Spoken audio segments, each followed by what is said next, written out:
There's questions that I already answered. From a psychological and criminological perspective, data and behavioral patterns show that mothers are statistically more likely to be the victims of child-to-parent violence, CPV, than fathers. When psychologists and researchers break down why this happens, it usually comes down to a mix of social dynamics, opportunity, and physical proximity, rather than a child simply hating one parent more than the other. Yeah. Here is how psychologists explain this dynamic. 1. The proximity and caregiving factor. In many households, mothers still fulfill the role of the primary caregiver, meaning they spend the most face-to-face time with the child. From a purely behavioral standpoint, more time spent managing a child's daily routine, bedtime, homework, screen time limits, means more opportunities for friction, boundary testing, and emotional outbursts. 2. Perceived safety and boundary testing.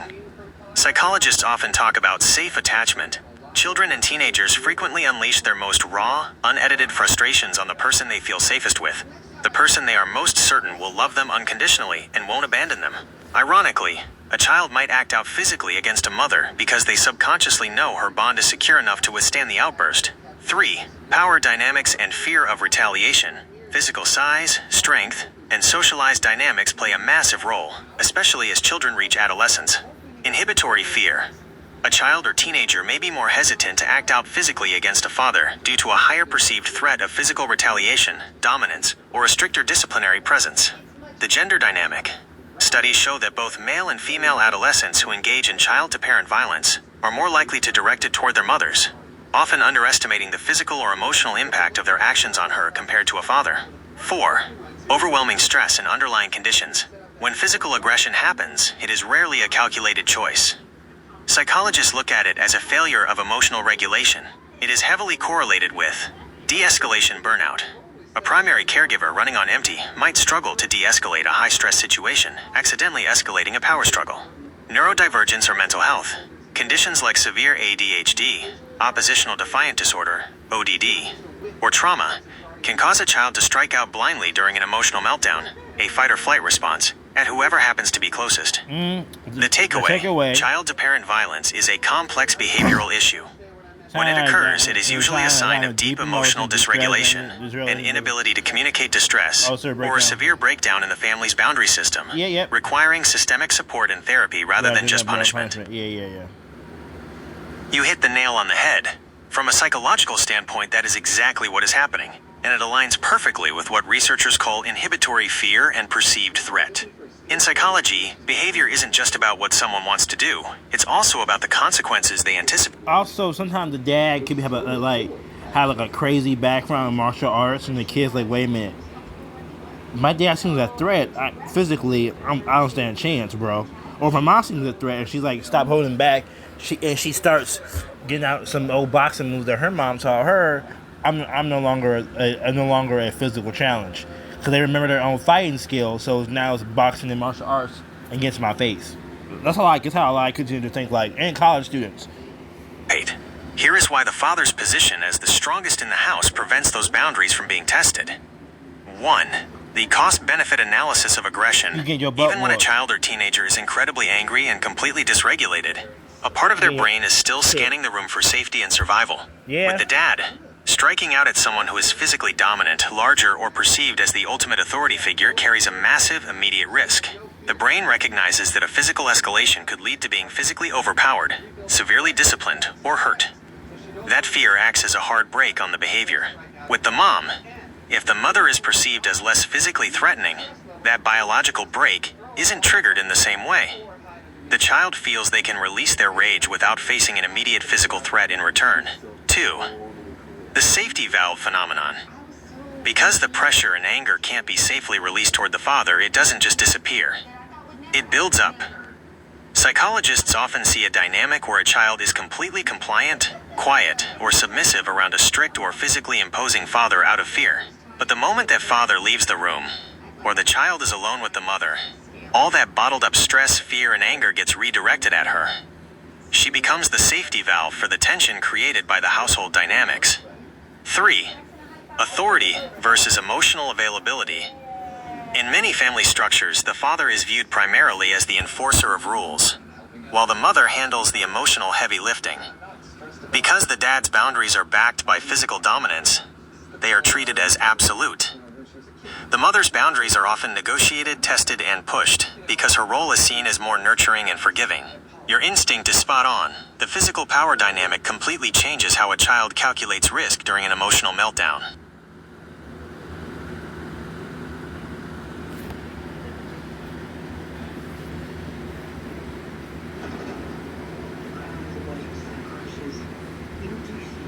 Oh gosh, she's like, I'm gonna get your whole playlist. I hit the thing. When it comes to who makes a better YouTuber, there isn't a single winner because it entirely depends on the style of content being made. Both moms and dads have carved out massive, highly successful spaces on YouTube, but they usually succeed by tapping into completely different audiences and formats. Here is how the dynamics break down based on what viewers look for. Where mom YouTubers excel, moms completely dominate the lifestyle, organization, and educational spaces on YouTube. They are highly successful at building tight-knit, deeply loyal communities. Relatability and authenticity, day in the life, vlogging, and Clean With Me channels are massive. Viewers tune in because they feel like they are chatting with a friend who understands the daily grind. High engagement, mom audiences tend to comment, share, and build supportive online communities, which YouTube's algorithm loves. Niche authority. From cooking and homeschooling to budgeting and organization, moms often hold the authority on practical daily life skills. Where dad YouTubers excel, dads often find massive success by leaning into entertainment, humor, teaching specific hands-on skills, or gaming. The how-to authority, channels like Dad, How Do I, where a dad teaches practical skills like changing a tire or fixing a toilet, became global sensations because they fulfill a universal need for a patient mentor. High-energy entertainment. Dads often thrive in comedic vlogging, challenge videos, gadget reviews, and gaming content, which attract massive, broad audiences. The fun's goofy factor. From dad jokes to elaborate backyard projects, dad content often thrives on lighthearted entertainment and relatable humor. The real secret to YouTube success. At the end of the day, the algorithm doesn't care if a creator is a mom or a dad. It cares about three things. 1. Consistency. Putting out videos regularly so the audience knows when to look for them. 2. Authenticity. Viewers can spot a fake personality instantly. The best YouTubers are just amplified versions of... What makes a good YouTuber is being yourself in a positive way, y'all. That's what makes a good YouTuber. Be yourself in a positive way. Don't be like all willy-nilly.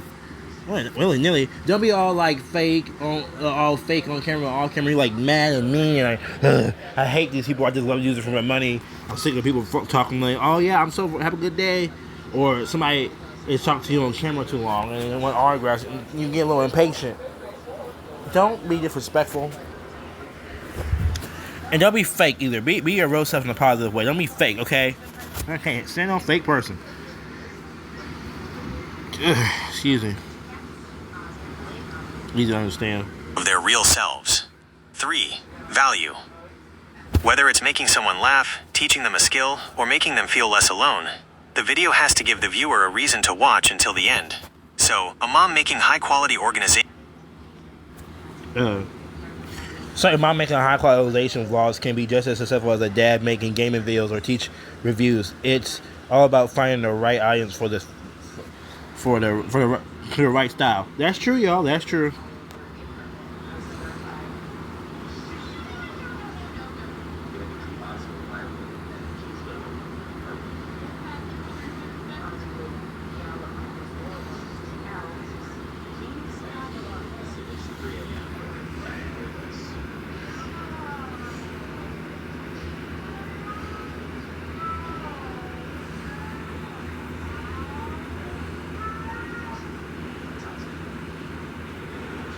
From a psychological standpoint, Raven and Starfire represent two entirely different types of bravery.